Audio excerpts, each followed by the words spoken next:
Hello बच्चों, कैसे हाल चाल हैं। सब मस्त पढ़ाई चल रही है बच्चों। तो बच्चों, पढ़ाई को एंजॉय करते रहना, मैथमेटिक्स को एंजॉय करते रहना। एंजॉयमेंट का ही दूसरा नाम मैथ्स है और मैथ्स का ही दूसरा नाम एंजॉयमेंट है। तो बच्चों, इसी सिलसिले को आगे जारी रखते हुए इस समय बज रहा है मॉर्निंग का 5 o'clock और मैं हूं आपके साथ वेक्टर स्पेस के अगले वीडियो को लेकर के। तो बच्चों, वेक्टर स्पेस के अगले वीडियो में हम लोग आज यहाँ पर पढ़ने जा रहे हैं कुछ अच्छे एग्जाम्पल्स, क्वेश्चंस, है ना। जो बातें अब तक हम लोगों ने सीखी हैं उन पर बेस्ड आज हम लोग कुछ इंपॉर्टेंट क्वेश्चंस बैठा करेंगे। और ये क्वेश्चन बहुत इंपॉर्टेंट है आपके एग्ज़ाम में। ठीक है, जो भी आप एग्ज़ाम देना चाह रहे हैं, बीएससी का या एमएससी का या किसी कंपटीशन की तैयारी कर रहे हैं, तो वहाँ पर ये बहुत इंपॉर्टेंट है। चलिए बच्चों, क्वेश्चन को स्टार्ट करते हैं। देखो बच्चों, सबसे पहला क्वेश्चन हमारा यहाँ पर ये है, prove that R Q R is linear combination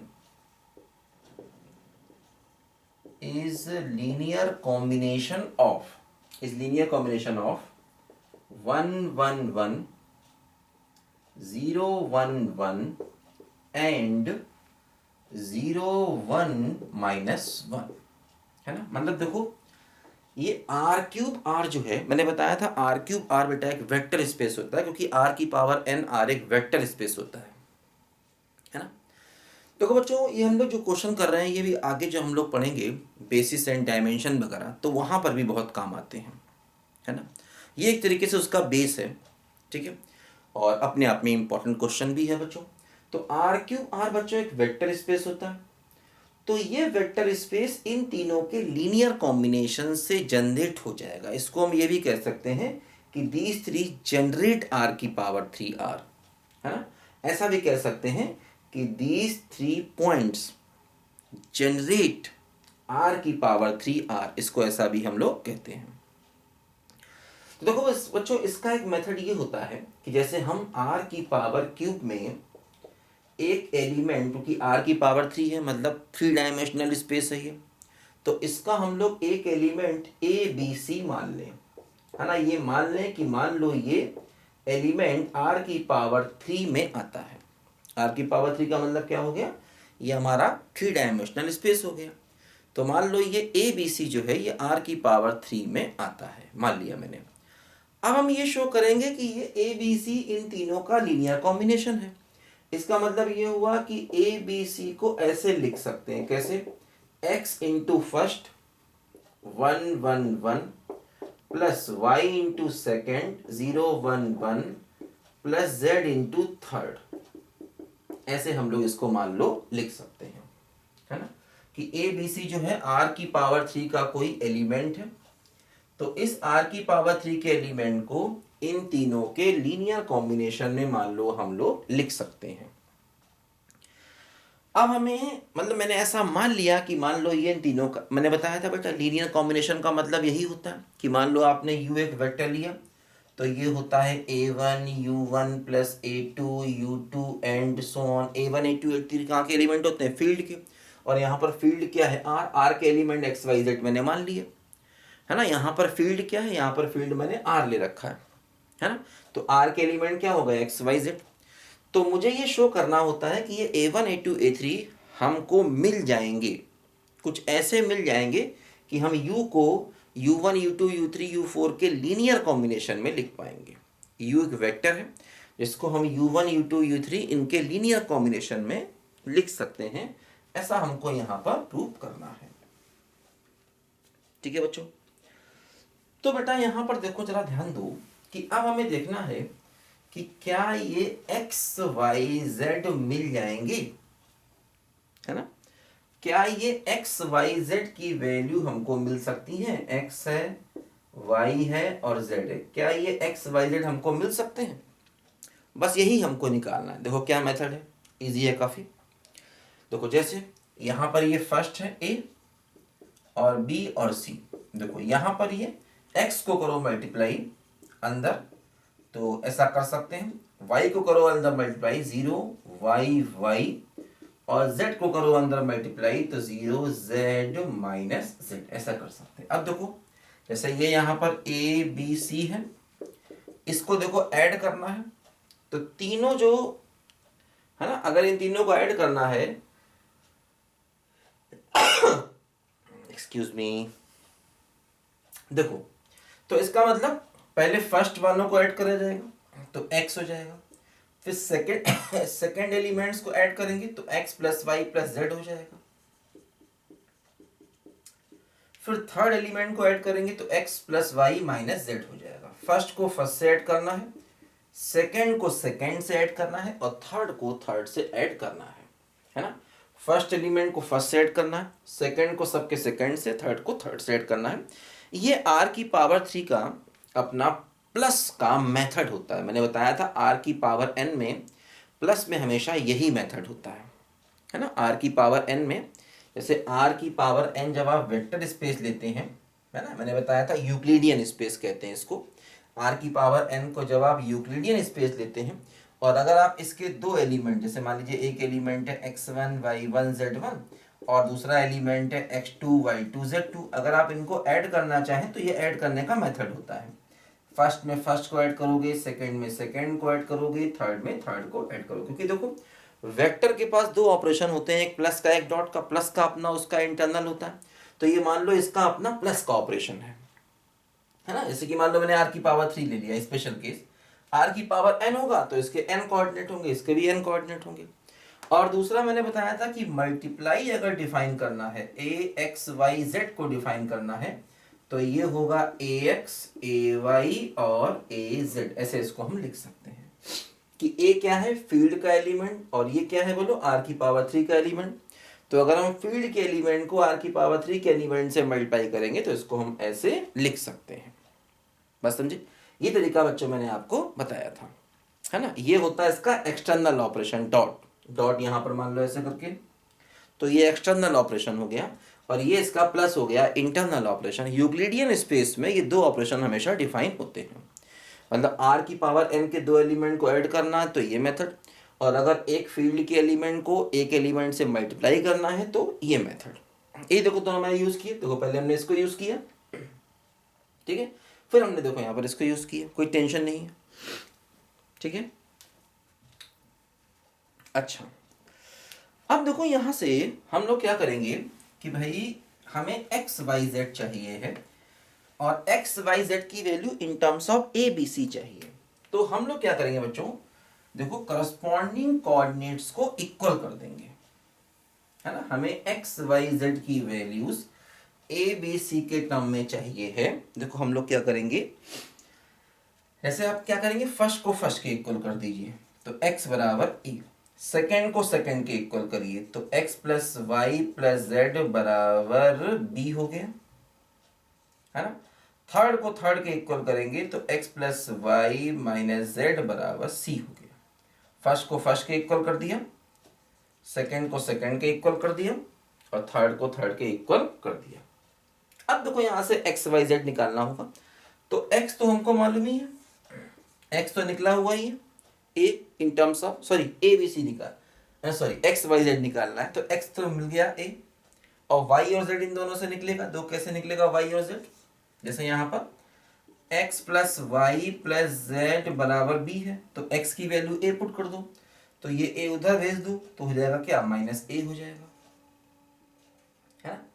second में देखो क्या है यहाँ पर, y minus Z, y minus Z है, समझिए बात को ध्यान से। ये x की वैल्यू a रखेंगे तो क्या हो जाएगा, c माइनस a हो जाएगा, बात समझे। मतलब x की वैल्यू तो मालूम ही थी, अब हमें y z और चाहिए था। देखो y z की value in terms of c b c आ जाएगी, इन दोनों को प्लस कर देंगे। देखो 2y क्या हो गया, ये हो गया b plus c minus 2a, तो y कितना हो गया, ये हो गया b plus c minus 2a by 2, ये y हो गया। अच्छा, इसमें से इसको माइनस कर दें तो क्या होगा, देखो y से y कट जाएगा, ये 2z हो जाएगा, है ना। इसमें से माइनस कर दें इसको और यहाँ क्या बचेगा बोलो, b माइनस सी, तो z क्या हो गया, b माइनस सी बाई 2, बात समझे। इन दोनों को प्लस किया तो 2y आ गया। और इसमें से इसको माइनस किया तो ये 2z हो गया, ए से कैंसिल हो गया, बी माइनस सी हो गया, z की वैल्यू देखो यहाँ पर ये आ गई। ठीक है बच्चों, तो एक्स वाई जेड हमें मिल गया in terms of A B c, है ना। एक्स वाई जेड की वैल्यू बच्चों हमको यहाँ पर निकालनी होती है।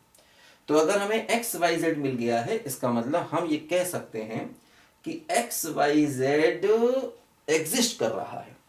और अगर एक्स वाई जेड एग्जिस्ट कर रहा है, इसका मतलब ए बी सी को इनके लीनियर कॉम्बिनेशन में हमेशा लिख सकते हैं। ठीक है, तो हमेशा इस टाइप का जब भी क्वेश्चन आएगा तो हम लोग ऐसे करेंगे इसको। ठीक है, चलिए एक क्वेश्चन हुआ, अगला क्वेश्चन देखो करते हैं, इसको लिखो जल्दी से।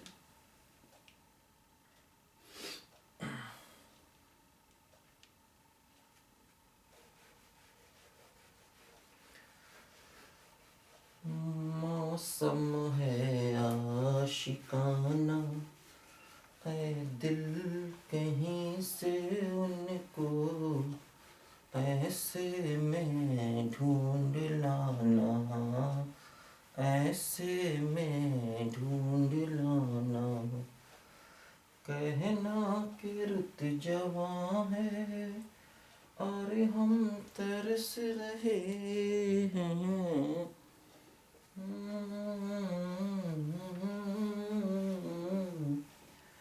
काली घटा के सहारे अब हमको डस रहे हैं, डर है न मार डाले सावन का क्या ठिकाना, सावन का क्या ठिकाना। देखो बच्चों, एक और अच्छा क्वेश्चन हम लोग करते हैं। क्वेश्चन देखो बच्चों, ये है कि मान लीजिए V जो है वो वेक्टर स्पेस है। ठीक है, किसका वेक्टर स्पेस है? n cross n square matrices का, of n cross n square matrices. ठीक है, ओवर R। मतलब कि V वेक्टर स्पेस है और उस वेक्टर स्पेस में क्या है? सारी n cross n, n cross n का मतलब जिनमें रो और कॉलम बराबर है, ऐसी मैट्रिसेस का सेट। जिनमें रो और कॉलम बराबर है, ऐसी मैट्रिसेस का सेट, है ना। और फील्ड क्या है? R है।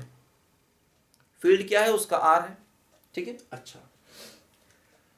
अब देखो इसके बाद कह रहे हैं कि U जो है वो सब स्पेस है ना, सब स्पेस है ऑफ सिमेट्रिक मैट्रिसेस, है ना। मतलब जो हम सिमेट्रिक मैट्रिसेस लेंगे वो भी एक सब स्पेस बनाएगा, किसका?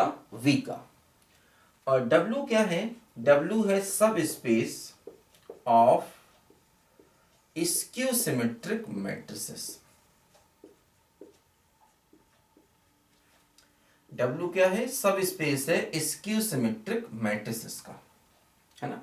तो ये सिमेट्रिक मैट्रिसेस का सब स्पेस है U, और W क्या है? स्क्यू सिमेट्रिक मैट्रिसेस का सब स्पेस, है ना।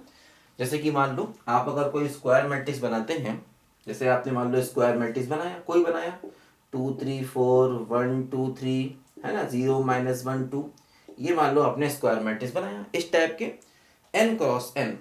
n क्रॉस n का मतलब वो 2 क्रॉस 2 भी हो सकता है, 3 क्रॉस 3 भी, 4 क्रॉस 4 भी, 5 क्रॉस भी, कुछ भी हो सकता है ना। कोई भी हम एक लेके चलेंगे।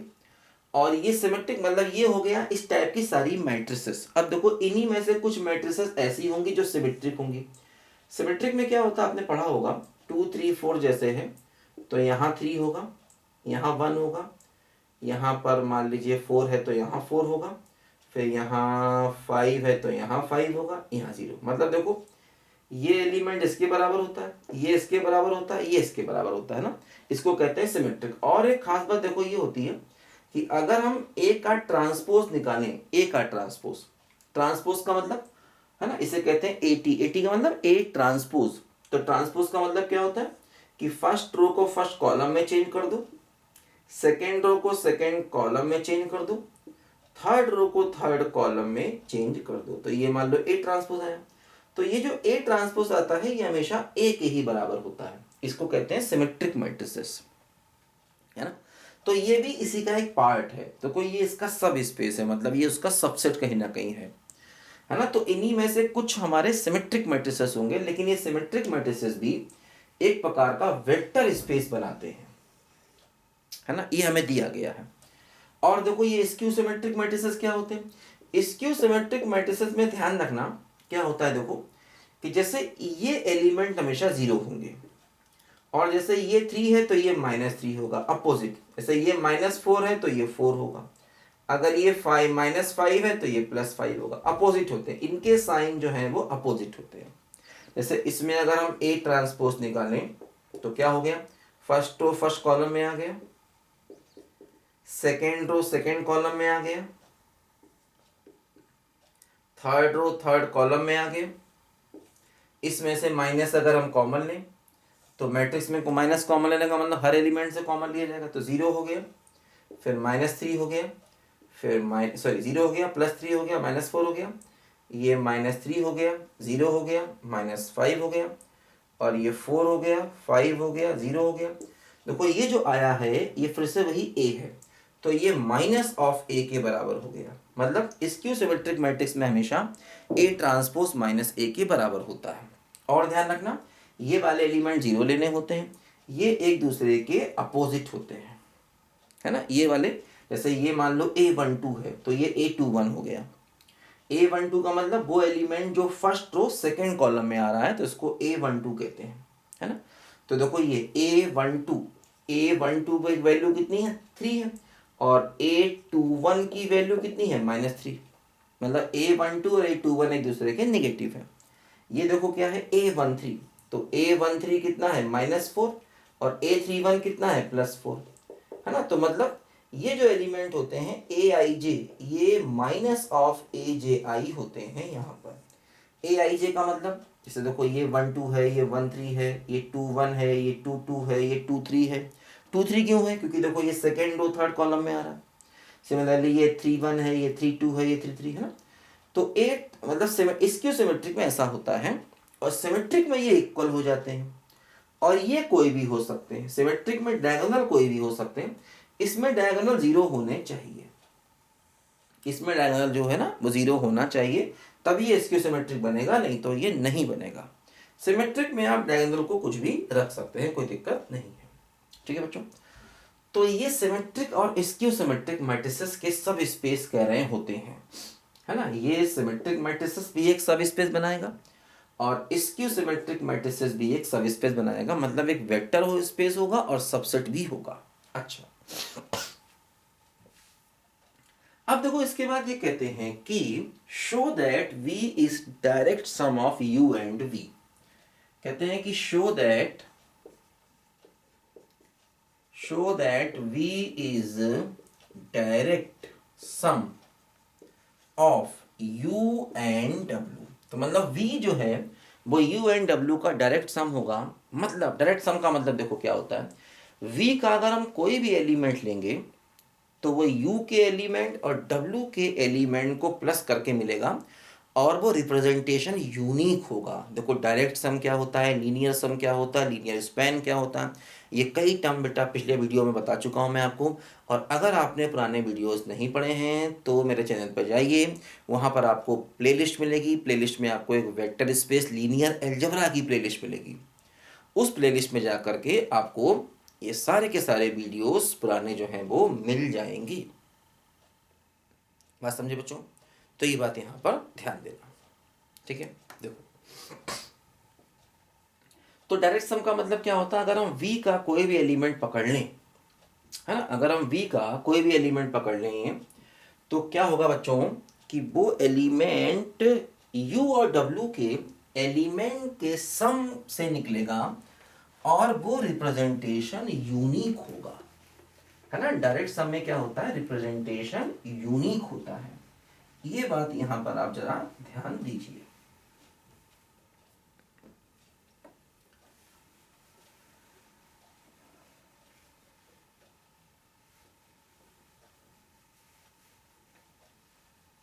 देखो बच्चों,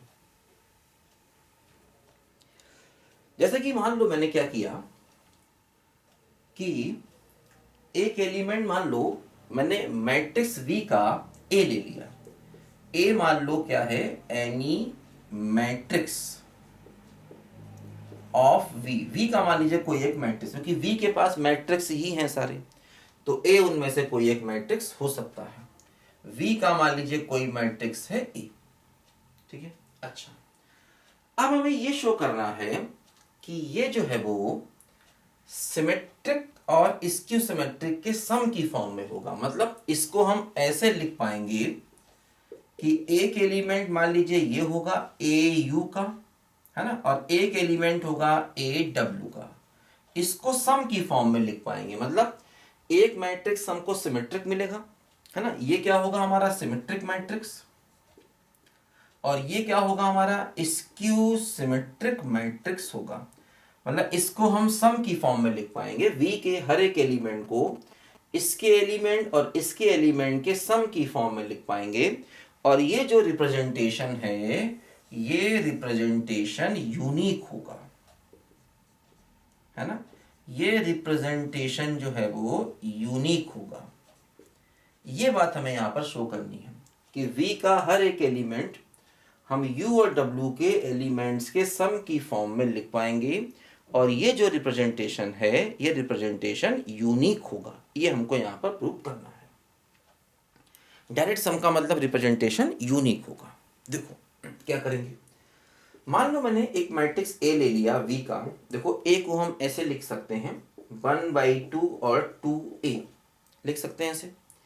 अच्छा, अब देखो इसको 2a को लिख लो a प्लस a लिख सकते हैं। अब देखो ये हो गया a/2 प्लस a/2, है ना। अब देखो इसमें हम क्या करेंगे, a ट्रांसपोज बाई 2 को प्लस करेंगे और a ट्रांसपोज बाई 2 को माइनस करेंगे। ऐसा यहां पर हम कर सकते हैं,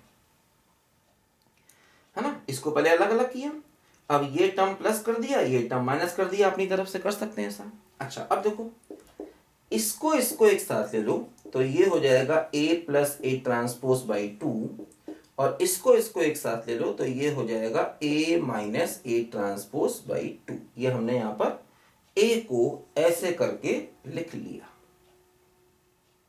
बात समझे। अच्छा, अब देखो जरा बच्चों ध्यान दो, जैसे ये मैट्रिक्स सिमेट्रिक होना चाहिए और ये स्क्यू सिमेट्रिक होना चाहिए, तो देखो चेक करें ये सिमेट्रिक है कि नहीं। देखो कैसे, इसको P मान लें, P, इसको P मान लें, है ना। इसको सिमेट्रिक शो करने के लिए इसको P मान लिया, क्योंकि A को हमने ऐसे सम की फॉर्म में लिखा। अब हमें शो करना होगा कि ये कैसा है, बोलो सिमेट्रिक है, और ये कैसा है, बोलो स्क्यू सिमेट्रिक है। ऐसा हमें यहां पर शो करना होगा, तो इसको मैंने P मान लिया। अब देखो हम P का ट्रांसपोज निकालें तो क्या हुआ, a प्लस ए ट्रांसपोज का होल ट्रांसपोज बाई 2। अब देखो क्या हुआ, ये ट्रांसपोज अलग अलग होगा, तो ए ट्रांसपोज का ट्रांसपोज बाई 2। और ये बात ध्यान रखना कि ए ट्रांसपोज का जो ट्रांसपोज होता है ये ए के बराबर होता है हमेशा। ट्रांसपोज का डबल ट्रांसपोज करेंगे तो फिर से वो ए के ही बराबर आ जाएगा, है ना। और ट्रांसपोज हमेशा अलग अलग जाता है, जैसे कि मान लो आपने a प्लस बी किया, तो a प्लस बी का होल ट्रांसपोज है, तो ट्रांसपोज को हम अलग अलग दोनों पर ले जा सकते हैं। माइनस होता तब भी अलग अलग ले जाते हैं, लेकिन ध्यान रखना कि अगर मल्टीप्लाई होता है, जैसे a इंटू बी ट्रांसपोज होता है, तो ये उल्टा हो जाता है, b transpose into A transpose हो जाता है। ये बात ध्यान रखना, ठीक है। कल जरूरत नहीं पड़ेगी इसकी, यहाँ पर प्लस वाले की जरूरत पड़ेगी। तो ट्रांसपोज अलग अलग हो गया। अब देखो यहां पर ध्यान दो, ये जो डबल ट्रांसपोज है ये ए के बराबर हो गया, तो ये किसके बराबर हो गया, P के ही बराबर हो गया। इसका मतलब ये सिमेट्रिक हो गया, क्योंकि इसका ट्रांसपोज इसके ही बराबर हो गया। सिमिलरली इसको शो करेंगे कि ये स्क्यू सिमेट्रिक है ना। इसको हम लोग ये शो करेंगे कि ये वाला दूसरा वाला मैट्रिक्स स्क्यू सिमेट्रिक है। देखो कैसे शो करेंगे, समझो। इसको मिटाते हैं जरा, यहां पर इसको मिटा देते हैं, ठीक है, इसकी जरूरत नहीं है हम यहां पर।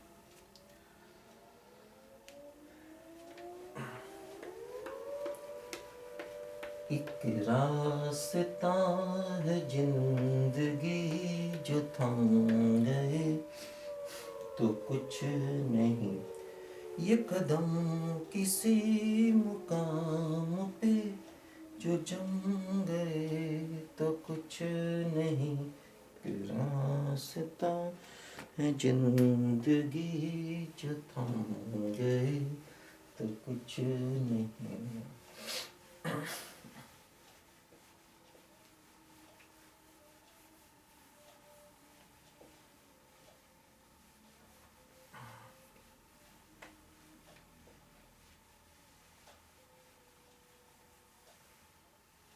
देखो ध्यान दो बच्चों,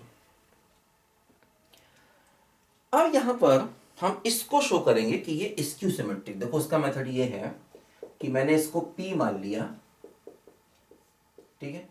अब हम P का ट्रांसपोज निकालें तो A माइनस ए ट्रांसपोज का होल ट्रांसपोज बाई 2। कांस्टेंट बाहर आ जाएगा ट्रांसपोज के, कांस्टेंट में ट्रांसपोज का कोई काम नहीं, पूरे का ट्रांसपोज लेंगे तो 2 को बाहर कर देंगे।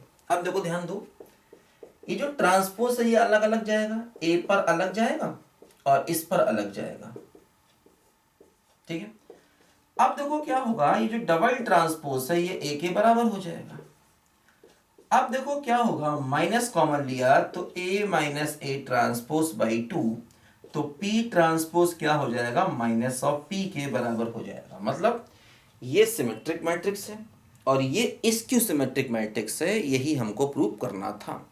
तो मतलब ए को हमने सिमेट्रिक और स्क्यू सिमेट्रिक के सम की फॉर्म में लिख दिया। पहला काम तो ये करना था। दूसरा काम देखो बच्चों ये करना था कि ये रिप्रेजेंटेशन यूनिक होगा, है ना। तो देखो हमें ये रिप्रेजेंटेशन यूनिक प्रूव करना है। दूसरा काम ये प्रूव करना है। देखो इसका तरीका ये होता है कि अगर हमें ये यूनिक प्रूव करना है तो हम ये मान लेते हैं कि मान लो एक और भी रिप्रेजेंटेशन पॉसिबल है, और वो जो रिप्रेजेंटेशन दूसरा हम मानते हैं लास्ट में ये शो कर देते हैं कि जो दूसरा हमने माना था एक्चुअली वो दूसरा नहीं है, वो पहले के ही बराबर है। तो इससे हमारा यूनिकनेस प्रूव हो जाता है, ये बात ध्यान रखना, है ना। तो अब हमें अगला काम ये करना है कि हमें ये प्रूव करना है कि ये यूनिक है। तो हमें प्रूव करना है कि रिप्रेजेंटेशन इज यूनिक। हमें प्रूव करना है कि रिप्रेजेंटेशन यूनिक होगा। तो इसके लिए मैंने क्या किया कि लेट वन मोर रिप्रेजेंटेशन,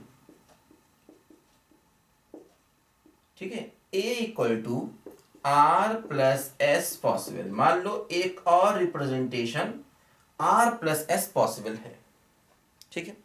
और मतलब ये कैसे पॉसिबल है कि ये जिसमें सिमेट्रिक है और ये क्या है, इसमें स्क्यू सिमेट्रिक है, ऐसा मैंने मान लिया कि एक और रिप्रेजेंटेशन पॉसिबल है जिसमें ये मैट्रिक्स सिमेट्रिक है और ये मैट्रिक्स स्क्यू सिमेट्रिक है। देखो ध्यान रखना, आगे चल के अभी हम लोग वेक्टर स्पेस में मैट्रिक्स भी पढ़ते हैं। वेक्टर स्पेस में मैट्रिक्स का काफ़ी ज़्यादा रोल होता है, तो वहाँ पर ये फॉर्मूला काम भी आता है। जैसे इसका मतलब क्या है कि स्क्वायर मैट्रिक्स को हमने सिमेट्रिक और स्क्यू सिमेट्रिक के सम की फॉर्म में लिख दिया, है ना। तो ये अपने आप में एक फार्मूला भी होता है जिसमें हम किसी भी स्क्वायर मैट्रिक्स को सिमेट्रिक और स्क्यू सिमेट्रिक के सम की फॉर्म में लिख सकते हैं। तो बच्चों अब हमें ये प्रूव करना है कि मैंने माना कि एक और रिप्रेजेंटेशन पॉसिबल है जिसमें से ये सिमेट्रिक है, ये स्क्यू सिमेट्रिक है। अब हम ये प्रूव करेंगे कि जो रिप्रेजेंटेशन हमने माना है ये कोई नया नहीं है, ये वही पुराना ही है। देखो कैसे, देखो कैसे, समझो इसको, इसको मिटा देते हैं। अब हम ये प्रूव करेंगे कि जो रिप्रेजेंटेशन हम ले करके चल रहे हैं ये रिप्रेजेंटेशन कोई नया नहीं है, एक्चुअली ये वही पुराना रिप्रेजेंटेशन ही है। तो वहां से प्रूव हो जाएगा कि ये रिप्रेजेंटेशन यूनिक है।